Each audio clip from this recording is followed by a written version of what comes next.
It's a potato. Nothing too dramatic or extraordinary about these. We bake them, we French fry them, we mash them, we eat them.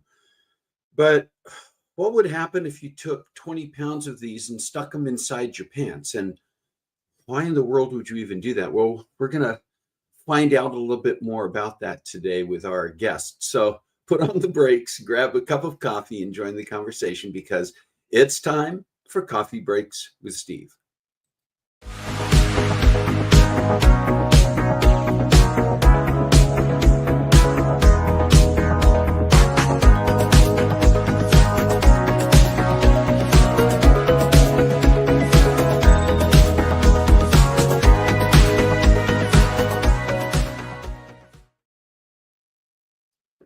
Well, welcome to Coffee Breaks with Steve. I'm Steve Glavin, and this is the show where we come together around our virtual coffee table each week and join the conversation to chat about interesting topics with amazing guests. If you're joining us for the first time, welcome. If you've been with us before, welcome back. Yeah, we are going to be talking about potatoes today. Actually, we're going to be talking about potato pants. And that in and of itself just is intriguing, right? We've been promoting this for and teasing it a bit for the last couple of weeks and hopefully getting some people to think about what they might want to find out about potato pants. If you are joining us online and watching this live chat, no, hang on. words work better when you actually say them. If you're joining us today and in the chat, please say hi. Let us know that you're here. When we do get into our conversation with our guest, please join that conversation. Ask your questions, make your comments. You may have plenty of both when we start talking about potato pans. Before we get into that, however, well, let's see. Kathy is here. Jerry is here. Good morning to both of you. Kim Baker, good meowing afternoon and happy Catterday. Everybody drink. Thank you, Kim, for not only that greeting, but making sure that we're all following through on the drinking schedule for the day. Sometimes Shalane is here to make sure that happens, but I don't see her here, and that's fine. Not everybody has to be here all the time. I'm not upset about it or anything, Shalane, if you watch this later. Hey, we want to get into our guest conversation here soon, so I want to share our sweet and savory. And I've got a personal one to start with.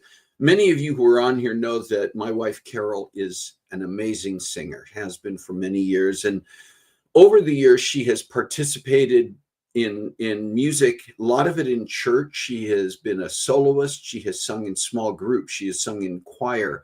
And as time has gone by, as we get older, our voices change. And Carol at times has dealt with some of the insecurities that we all deal with.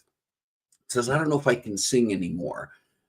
We do one of our family activities when our kids come to visit, when other families in town, is karaoke.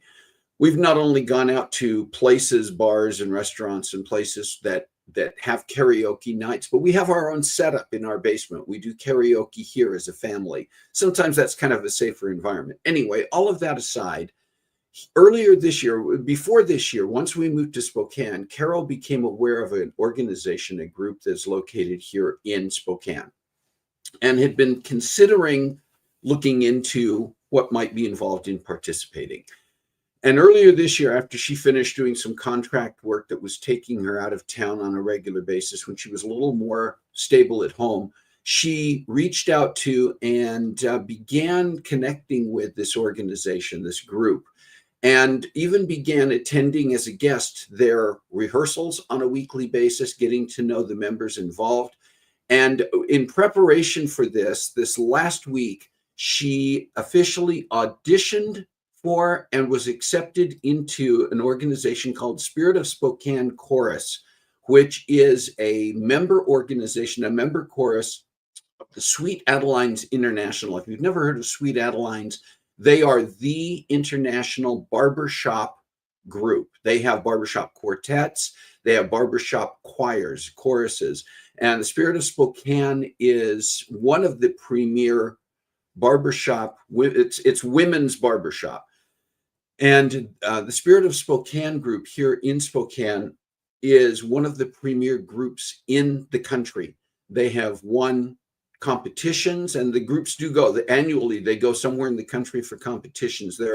They have been rated the top group in the Pacific Northwest several years, etc. As of this past week, Carol is officially a member of the Spirit of Spokane course in the Sweet Adeline. So I cannot say enough how proud I am of her, because again, she has worked hard. She's had to overcome a little bit of that self-doubt about, is my voice still good enough? And I knew that the answer was yes.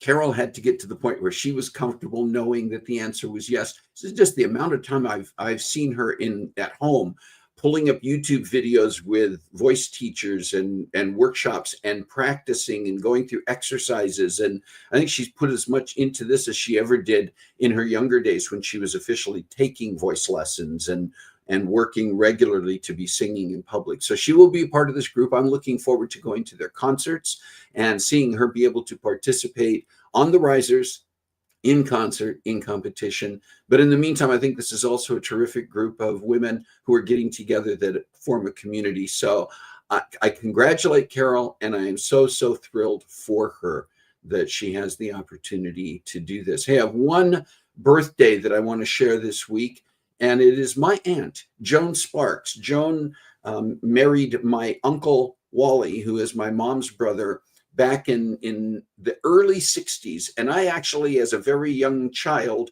was in their wedding. I was the ring bearer in their wedding, and I still remember that event. And my Uncle Wally passed away a few years ago. My Aunt Joan, still with us, still active. Got to see her in person a few months ago. But I want to wish Joan a very, very happy birthday this week on the 25th. And I love this picture too, because it's a few years old, but it's a picture of her with I think a grandchild, and maybe a great grandchild. I don't know, but it's just seeing her at her very best. Look at the smile on her face. Happy birthday, Aunt Joan. All right, listen, do you have a special day this week? Let us know in the chat. If you have a special day coming up in the latter half of July or in August or throughout the remainder of this year sometime, you want to make sure we get it on our calendar and acknowledge and celebrate with you when the right time comes, you can send us an email. Send that to cbwsteve@comcast.net. You see the email address there up on your screen right now. And we will make sure that we put you on our calendar and can acknowledge and celebrate with you when the time comes. It doesn't have to be a birthday. It could be a wedding anniversary. It can be that you're actually getting married this year and you want us to celebrate your wedding with you. It can be a baptism, a bar mitzvah, a bat mitzvah. If it's something that you're excited about celebrating, we want to celebrate with you, so let us know.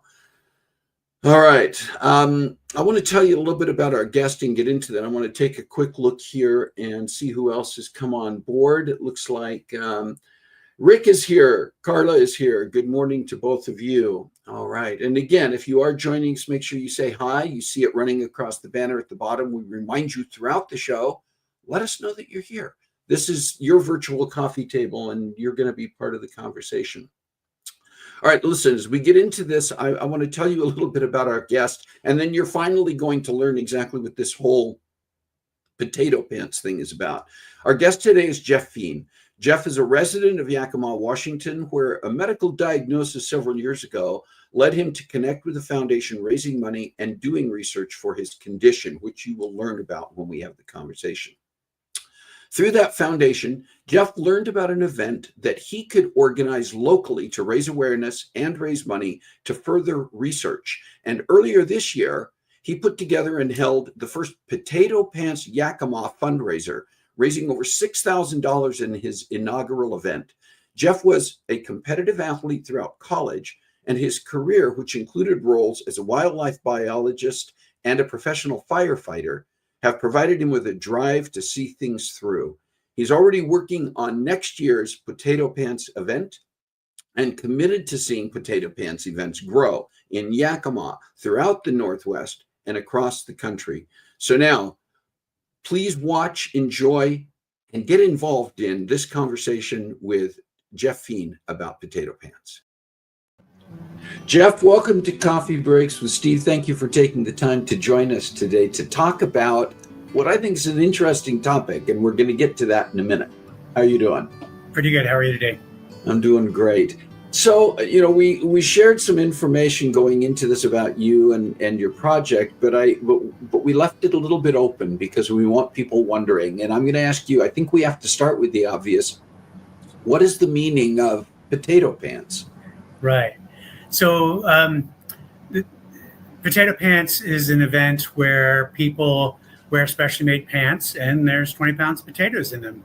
And so they get a sense of what it's like to have some extra weight and also some shifting instability for people that have spastic paraplegias that like PLS, primary lateral sclerosis, or hereditary spastic paraplegia, where basically it's progressive paralysis.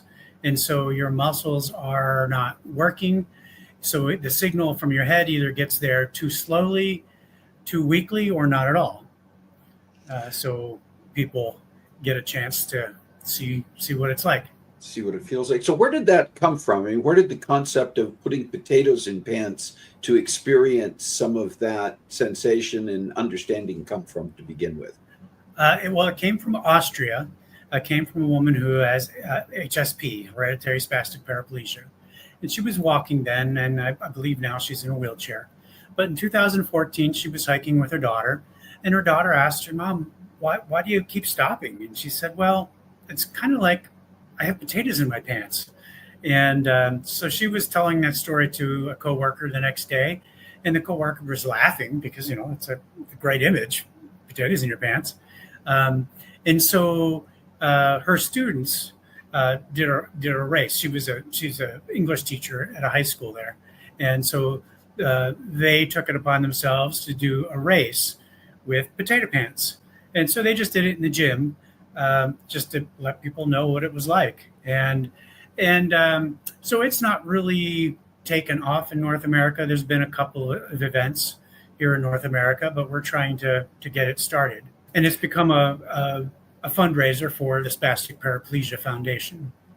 I want to talk just a little bit. You threw out those terms, and for a lot of people, they're probably going, "What did he say again about primary lateral sclerosis and hereditary spastic paraplegia?" And you defined those a little bit, but talk a little bit about, people may be more familiar with ALS and also known as Lou Gehrig's disease, and these are somewhat related to that in some fashion. Well, yes, PLS is so PLS makes up about 5% of the number of cases of ALS. And so many times people are misdiagnosed with ALS or PLS, and sometimes even PLS can convert to full-blown ALS. And so hereditary, so there is no known cause and there's no known cure. And that's what we're about. We're trying to get research money for that. And there's not enough attention paid to that because, attention is going to things like ALS, and they still don't know what causes that or how to cure it. So, but with PLS, you're again, with only 5% of the people that are affected by ALS having PLS, it really gets the short shrift. Well, HSP, hereditary spastic paraplegia, as the name suggests, it has a hereditary component. So the cause is kind of known, the basic cause, but there is no known cure. Well, both of these present very similarly in how it affects people. And so that's why they are put together, because they are very closely related. And again, the fact that very little research has been done in the past on these, there's still a lot to learn. And so anyway, with both of these, a lot of people end up doing a lot of falling and walking like they're drunk. And with PLS, it can affect what they call the pseudobulbar muscles, the muscles of the head and the face. And so sometimes it gets diagnosed because somebody thinks that person's drunk. Well, the person says, "Well, I'm not drunk, or I haven't had a stroke." And then start investigating, and they find out, well, the muscles of the face and mouth are not working very well. So eventually, if there's pseudobulbar effect, it can cause somebody to not be able to speak or eat. So they have to eat with a feeding tube. But with both PLS and HSP, a lot of times it starts with the legs. So what was it, Jeff? I mean, there's an obvious reason why this movement and the information around this is important to you. You want to talk just a little bit about your personal journey? Yeah, so I've been a very, very active and physical person my whole life. I played very competitive college lacrosse. I was a wildlife biologist. I jumped out of helicopters to catch mountain goats. I crawled into bear dens with bears. Then I was a career firefighter, so I've gone into fires, and I've gone into, I've done a lot of very physical things. Well, I can't do those things anymore, and I can't do simple things. Like one of the things, I was falling a lot, but I've tried to pick up my 9-year-old son. This was many years ago, and I dropped him. And here, I was carrying around full-sized adults, for a living, and then all of a sudden I couldn't pick up my son, and so that, and then pulling down a lit grill on top of me didn't help when I fell down once. So I started realizing, okay, there's something more sinister going on here, and because it is a rare disease, it took years and years and years before I finally got a diagnosis. And even now, there is no cure. So the medicine that I'm giving is just basically a muscle relaxer, because the word spasticity I've used, like hereditary spastic paraplegia, um, um, is spasticity is just muscle tightness, because the voluntary muscles are not under my control, and so they tighten up. So I'm tight all the time. Mm. I notice it going in the grocery line or in the grocery store, pushing a cart, and my arms and my back get really tight from just pushing a grocery cart. Yeah, you heard about the foundation, the Spastic Paraplegia Foundation. We're going to share information about that because there's tremendous amount of information out there about these conditions and about things that this foundation is working on. But they kind of get back to the potato pants concept here. You heard about this taking place in Austria and other European countries. You mentioned there haven't been that many of them in North America, but you yourself decided to put together a potato pants event in Yakima, Washington. And I'd love to hear about the process and your first event. Well, the first event, really, we pulled it all together in 3 months, um, because the event in Austria involved her students, and especially her IB students, the International Baccalaureate students. So if you're not familiar, not every high school has an IB program, but it is an international program. And the high school here, AC Davis High School in Yakima, has an IB program. And I wanted to work with those students. So I presented that to them as an opportunity to create something that really didn't exist here in North America. And certainly what we did was an obstacle course. It wasn't just a race.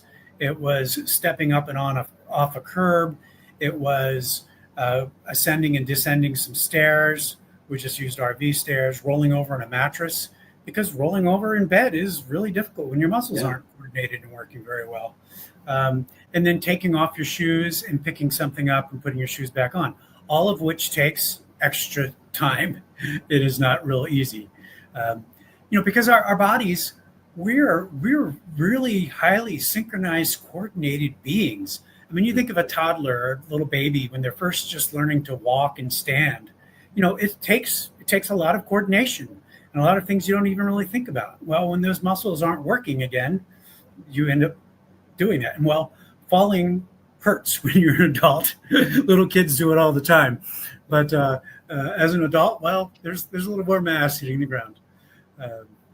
So anyway, so our event, I worked with the high school students, and it was just a really small grassroots sort of thing, and we did it this spring. And so we're hoping to get better and bigger and get more attendees each year, and make potato pants something that isn't foreign to people, and make PLS, or primary lateral sclerosis, and HSP, hereditary spastic paraplegia, not something that people have never heard of before. Yeah. Going back just for a minute, because I skimmed over this, but the Spastic Paraplegia Foundation is it a national foundation? Is it an international foundation? What's kind of the makeup of that organization, and what are they working on? Well, that organization is a national organization, but it's going kind of international because this is a rare thing, and so people have had a hard time finding others that have this similar condition, and because of things like the internet and Zoom and the opportunity to talk with people and connect with people, it's starting to take on a more worldwide appeal. Well, not appeal, but an audience. So Right. the Spastic Paraplegia Foundation, SPF, we'll call it that. So I'm not talking about the sunscreen. Right. The SPF is a national organization, but like on Zoom calls, we're talking to people that are all over the world, because this is not something that only happens in the United States. I mean, Right. this disease and these diseases, don't know country boundaries and imaginary lines. I mean, this is affecting people, And as far as rare diseases, now somebody may say, well, this is a rare disease. Why should I waste my time with this? But there's over 7,000 rare diseases. And if you put numbers to those people, that's about 1 in 10 Americans. And that almost doubles the number of people that have cancers and heart attacks and strokes. So that's a lot of people that are affected by rare diseases, not necessarily this particular one, but so yeah, when you add all those up together, it's pretty eye popping. Yeah.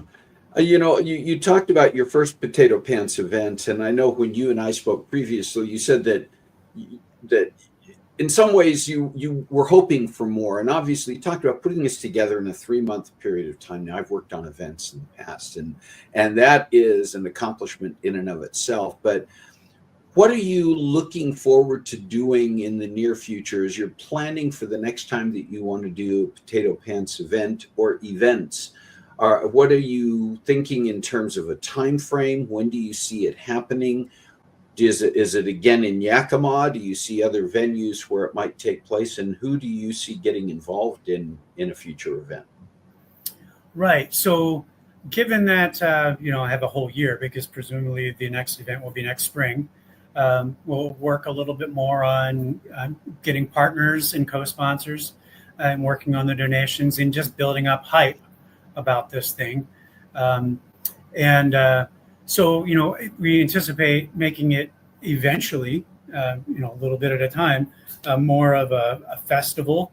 There'll be food vendors there and things to do. So like this year, we had activities for people that didn't want to maybe participate, or for kids. So we had potato heads. We had gotten real potatoes from the Washington State Potato Commission, and we used the parts from Mr. Potato Heads, and we had a potato selfie zone where people could make potatoes, and we used our logo that was in black and white, and that was a coloring sort of thing, and then there was a word search, and then there was cornhole.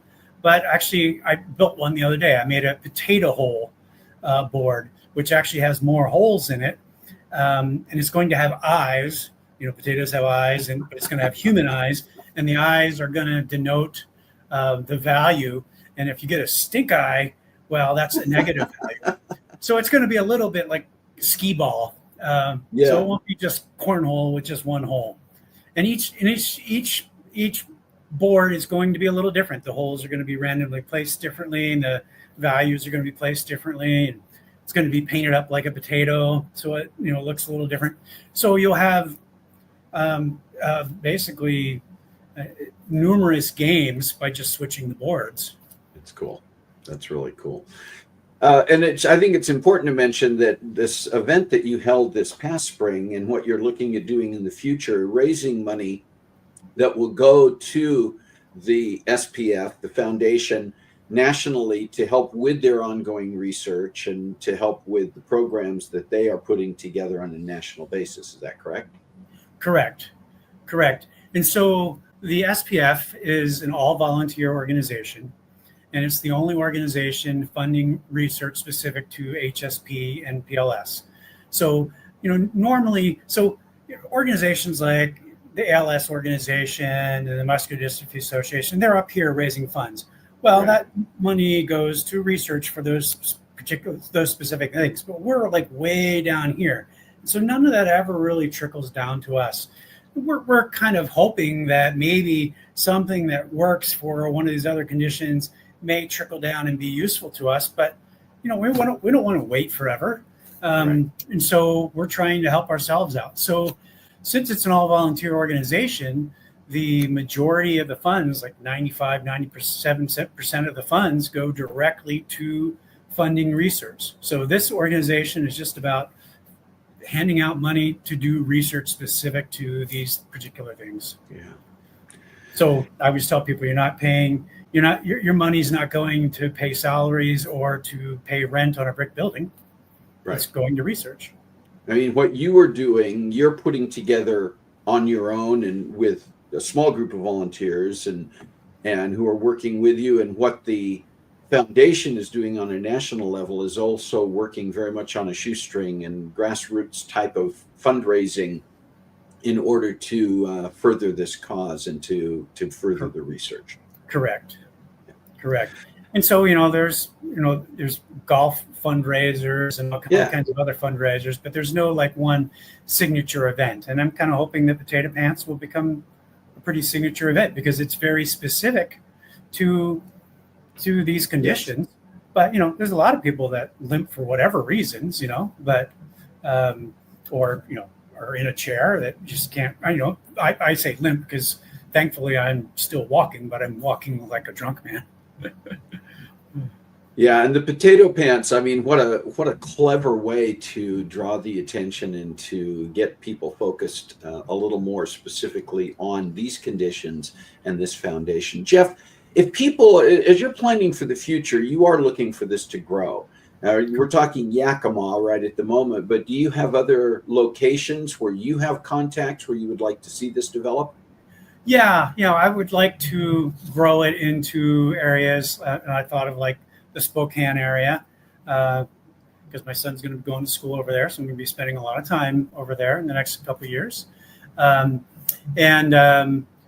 Maybe like Kalispell, Montana. I have a friend that lives over there who is an IB teacher. And he loves this idea. He's a science teacher. And so he's already got to talk about things like nerves and muscles and things like that. So this is a good segue to help him do some of that. Bend, Oregon is another place that I targeted just because, I have some friends down there and they have an IB program in their high school.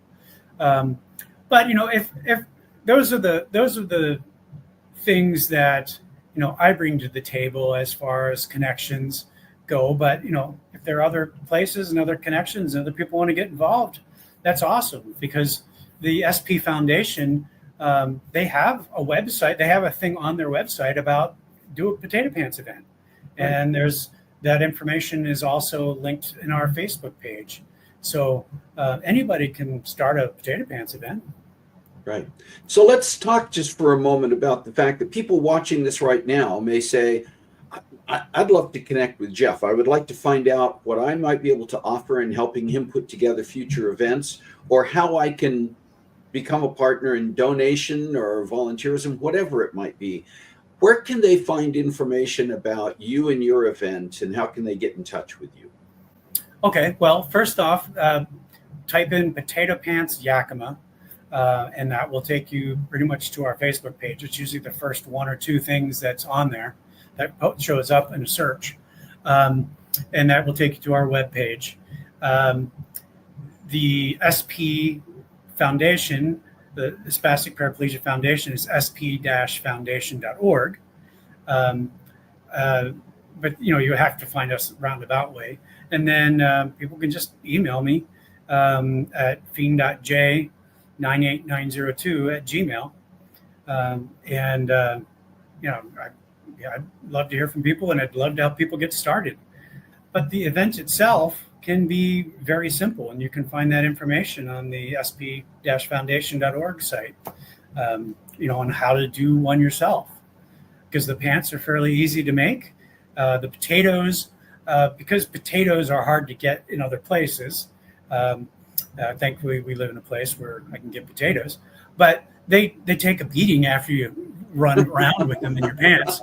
So, and in order to be consistent, we can make potatoes. So you put a pound of sand in a Ziploc bag and you wrap it up with brown packaging tape to make it look like a potato. And then, you know that when you're putting 20 pounds of potatoes in somebody's pants, it's 20 pounds. It's not like 20 potatoes and hopefully they're all exactly a pound. Would it be fair to say that you would not turn away help if additional people wanted to come alongside and help you prepare for the next event? No, not at all. Good. Not at all. Good.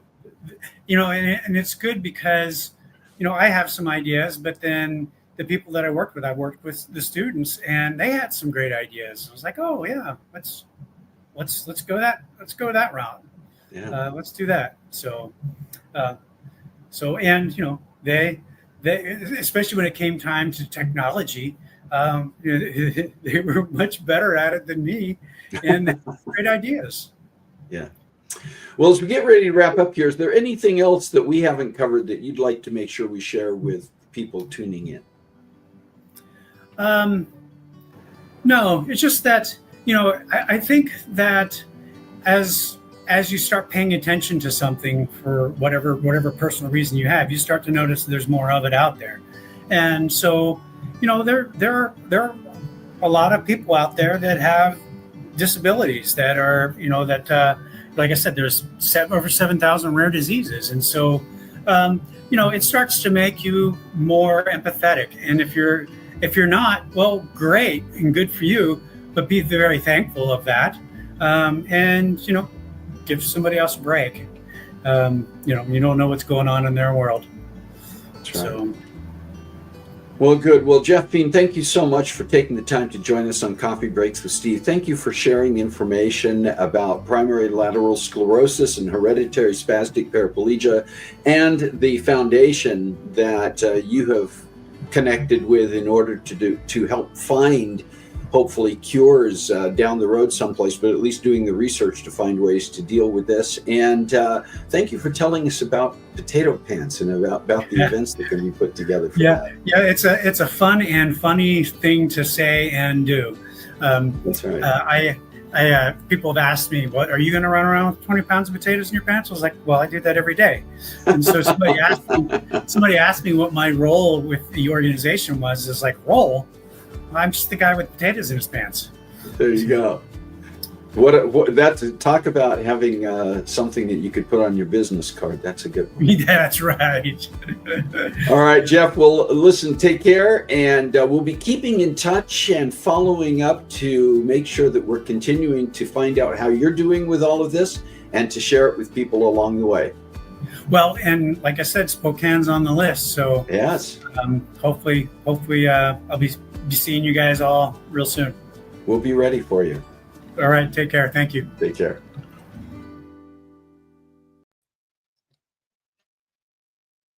What a great conversation, right? Just Jeff is such an inspiration because you can see, even though he has now for several years been dealing with his own condition, it would be easy to sit back, especially somebody who has been as active as an athlete and within his career.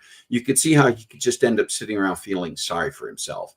And yet what he has decided to do is say, you know what, this is not something that's going to stop me, and it's not something that's going to define me.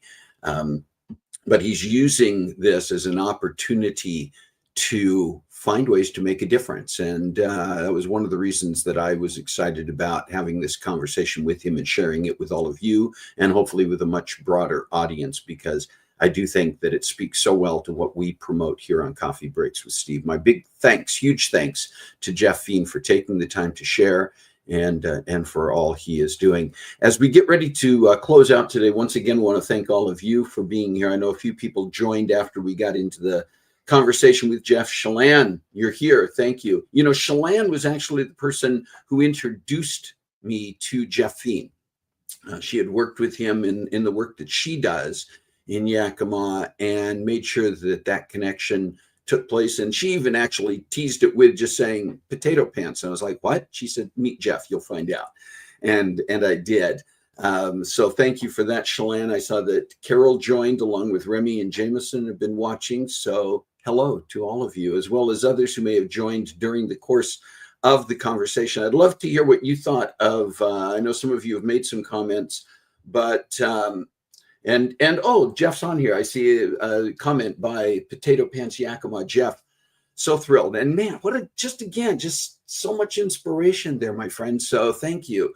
Listen, I want to share a little bit about what's going to be coming up in the next couple of weeks or the next few weeks on Coffee Breaks with Steve. We are actually share a little bit that we are getting ready. Carol and I are getting ready to take some time for a trip. I'm not going to go into details yet on that, because we are making plans for the show during our absence. But there's also a little game that I sometimes play when I am traveling that some of you may be aware of that's called Travenger Hunt. It's a travel scavenger hunt where I put clues out on social media. People can try to make guesses about where we are and what we're doing, and I keep score, and there's a wonderful prize at the end of the competition. Not sure yet exactly if or how I'm going to be doing a Travenger hunt. It's been a few years because we haven't done as much travel in the time since COVID. I think it was before COVID the last time I did one. Anyway, that's another topic. But we are looking at that, so I'm not going to talk about that yet. But I will tell you some things that are coming up next week on Coffee Breaks with Steve. Amazing, amazing person, amazing lady by the name of Michelle Villalobos. Michelle is a sought-after speaker. She is a mentor, a coach. She does work with individuals and with corporate groups and others to just raise their level. She refers to herself in the work she does as being the superstar activator. It's not in defining herself as a superstar. It's that she works to activate other people to become the superstar that's inside of them.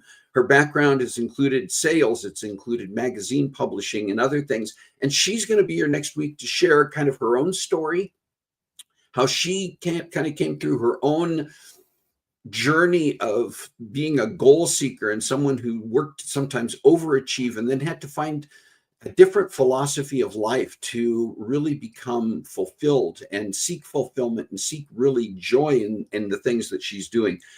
You are not going to want to miss the conversation with Michelle Villalobos. It is truly inspiring. And then a couple of weeks out, a friend will be returning to us here. Izzy Stein is going to be with us. Izzy, we mentioned last week, we highlighted the fact that Izzy has been on tour, the first nationwide tour that she's done, at least in quite a while.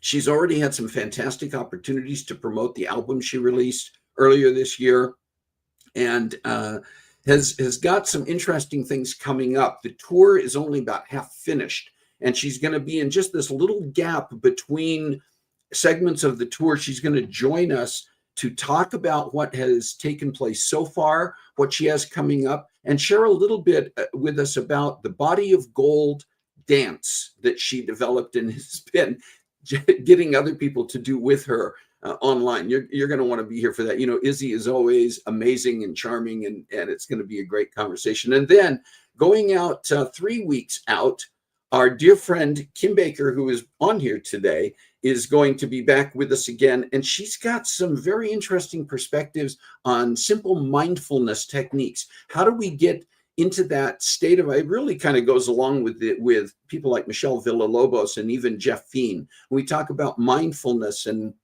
that aspect of our self-care and our mental health. And so Kim is going to come back here and talk about that. And it's always enlightening, and it's always a lot of fun when Kim is here with us. So I'm looking forward to that one as well on August 9th. And then, as I said, following that, we're going to have some guest hosting, some other things going on. I think Carissa and Shalane both are going to be back here to host some shows. That is always fantastic.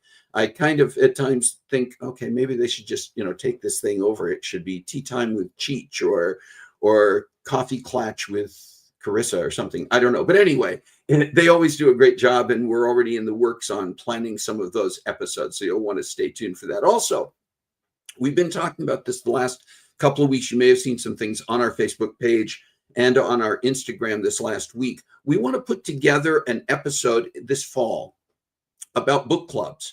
And we're looking for some people. You may be one of them, or you may know somebody who has been a part of or is currently a part of a book club who can kind of help us. I've never been part of a book club. I love reading, but I've always done that just on my own. And if somebody else has read the same book I have, there's sometimes a retrospective about, hey, you read that. What did you think of it? But we're talking about it in the past tense. And I know one of the things with book clubs is that you kind of go through a book together and you're keeping up with each other. All right. The throat needs to be cleared, and also, caffeine.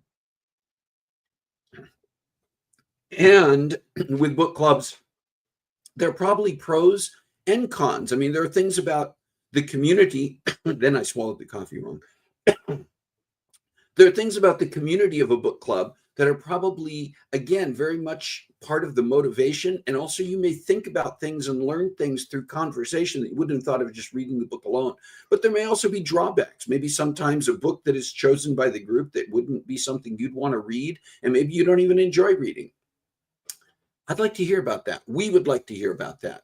And my OCD is kicking in because the logo is up there twice, but I'm not going to worry about that. Anyway, if you are a person who has experience being part of a book club and you think that you might want to be a part of our panel conversation coming up this fall, you can send us an email at cbwsteve@comcast.net. Include your name, email address. Yes, I know the email address will be up there, but just so that we have it all recorded, your name, email address, and a phone number where we can reach you with the subject line book club. So we know that's what you're writing about, because remember, we use this email for other things too. And we will follow up with you and begin planning. We'd like to have at least maybe 3 or 4 people as part of this panel conversation. We will pre-record it, and so there will be an opportunity to schedule and plan for that, but just something to think about or to pass along to others. We'd like to know what topics you want to discuss. I mentioned that Shalane was the one who introduced Jeff Feen. And so we want to hear from you. What are the topics? Who are the guests? You can send us to the same email. That's why we need subject line information. cbwsteve@comcast.net. Share your ideas. Introduce us to the people you know who you think would be great guests. I will tell you, that has happened over and over and over again. So many of the guests who have been on our show have not necessarily been people I knew ahead of time or that I just reached out to and said, hey, this is who I am. Do you want to be on the show? They have come through those introductions. Those introductions have extraordinary value because it gives credibility when I'm following up and saying, yeah, would you like to be on the show? Ask Jeff if it helped a little bit that Shalane made the introduction ahead of time. But that is something that we want to hear from you about. Your ideas are valuable. You may just be kicking around something, brainstorming. That's how the book club idea came about. It was just a brainstorming idea. So please share those with us. Mention the number of guests who've been on here. Think about this. We have now been on the air with Coffee Breaks with Steve for over 6 years. We're in our 7th season right now. As of today, 280 episodes, 148 of those with guests, and 99 with Jeff today. 99 individual guests have been on here. Next week, when Michelle Villalobos joins us, she will be the 100th individual unique guest who has appeared on Coffee Breaks with Steve. I am proud of that, but I'm also humbled by it. And again, a very, very large thank you to everybody who has taken the time and does take the time to join us on this show. Also want to set a reminder again out there to just make sure that you all know that we do have a YouTube channel, and it's the place where we have the opportunity to reach people who may not be joining us on Facebook on a regular basis, but should be hearing from Jeff Feen, should be hearing from so many of the other amazing guests who join us here. So if you are not already subscribed to our YouTube channel, would you be willing to go out there and do that? Subscribe and like and put the bell on there so that you see when new episodes come up here. And also, if you are already subscribed to our YouTube channel, can you please share it with other people in your network? Your family, your friends, your colleagues, and others who you think just, somebody's coming to mind saying they needed to watch this episode. Yes, they can go to our Facebook page. That's fine too. They can subscribe there or follow us there. But YouTube is our universal channel. That's the place where anybody from anywhere can tune in to find us and to find our videos and hear from our amazing guests. And we have had people from all over the world go there. But the more subscribers, the more likes, the more clicks that we get, the more visible our YouTube channel is going to be and the more people we will reach. So once again, just want to encourage you to please, please do that. All right, listen, we are at time today. It's been a great show. I just so enjoyed these conversations, and I enjoyed the fact that you are all here. So thank you for joining us around our virtual coffee table once again. And, we are all the change we wish to see. We are that change. We are the hands. We are the feet. We are the voices. You heard from Jeff Feen today. A lot of reasons why Jeff could say, who cares about this? It's not something that's promoted that much. And I'm certainly not somebody who's going to make it a worldwide phenomenon. But he is doing things to get it out there, and he is doing things in his own community to start and to expand on that. We all have opportunities to do that in one way or another about the things that drive us and that we are passionate about. So please find a way to make a difference in your world this week. God bless you. Have a great week. Thanks for being here. We'll see you next time on Coffee Breaks with Steve.